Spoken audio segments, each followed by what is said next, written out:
And welcome back to the American Maverick Show. This is our special on-site broadcast at the 40th Annual Conservative Political Action Conference. We've got some great guests, and we have another one ready for you right now. His name is Sepp, and he's with the National Taxpayers Union. He's Executive Vice President. Pete, welcome to the American Maverick Show. Great to be here. Okay, let me get some volume for you. I think you're on now. One of the main things that you're focused on, I believe, your position with the National Taxpayers is budget and spending.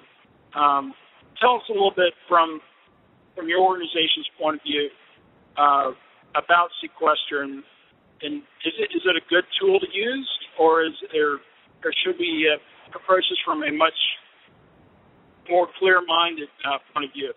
Well, it's not the ideal tool to use to control federal spending, but the problem is the spending does have to be controlled. And if Congress won't act in a deliberate fashion with smart program reductions and cooperating even with the White House sometimes, then this sequester mechanism is going to have to be the substitute. And in fact, it's the minimum we should be doing to restrain federal spending. We're talking about $1 trillion over 10 years approximately that the sequester would pull back out of some $47 trillion that we're going to spend anyway. The fact is, they talk about these catastrophic doomsday cuts in federal spending. Well, they are agency reductions in the part of the budget that Congress appropriates every year. Entitlement programs, the true drivers of federal debt and increases in spending, remain largely untouched. So overall, the federal government is going to be spending more even if the sequester keeps taking effect year after year for the next 10 years. So basically it's a reduction in the rate of growth. Yeah. Budget, basically. Yeah. But we're still spending, folks. Yeah, absolutely.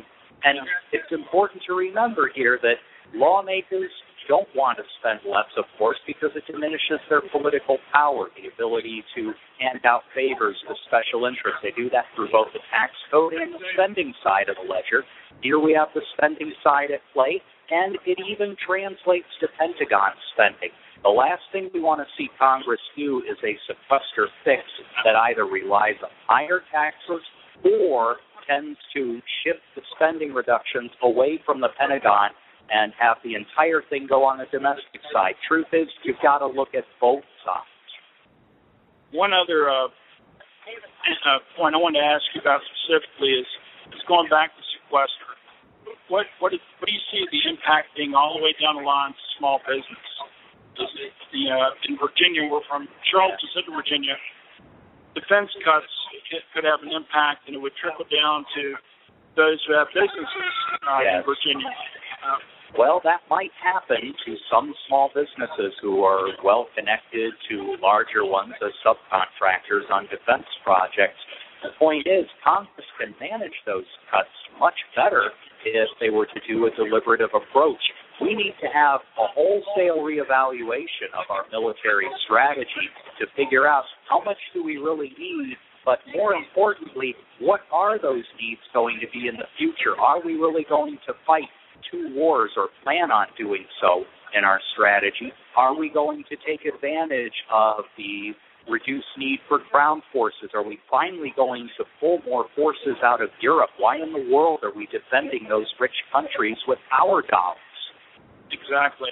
Another part of the sequester impact is directly on the military. Do you see that being affecting their ability to defend, or do you think the president will make cuts elsewhere? I think that as time goes on, there's going to be a greater realization that there's more flexibility here given to both domestic and defense agencies than the agency heads are saying they have. I think that when the sequester reality, and hopefully it will continue to sink in, when that reality sinks in, there's going to be a more realistic assessment of the powers granted in law, and we won't necessarily see this Washington Monument game that's being played now. By that I mean closing or curtailing the most visible public services and trying to scare us into thinking that the federal government can absorb an overall pullback in spending equivalent to about 2.4% of the federal budget. Do you think that this crossed my mind that sequester may actually be able to shed some light on parts of domestic and just defense budget that there are areas to cut? Do you think it'll be able to do that? Just kind of spotlight some areas? Oh, I think so. I mean, there have already been some excellent studies prepared. There were hearings, in fact, last week in the House of Representatives that discussed all of the Inspector General recommendations from the various departments. In 2012, there was something on the order of 16,000 recommendations that were not acted upon from 2012. Some good reasons, others no good reason at all, and they amount to tens of billions of dollars worth of possible savings. Well, Pete, thank you for coming on the American Maverick Show today and your time. And tell us how our listeners can get in touch with the National Taxpayers Union. They can visit us online at NTU, our initials for National Taxpayers Union, NTU.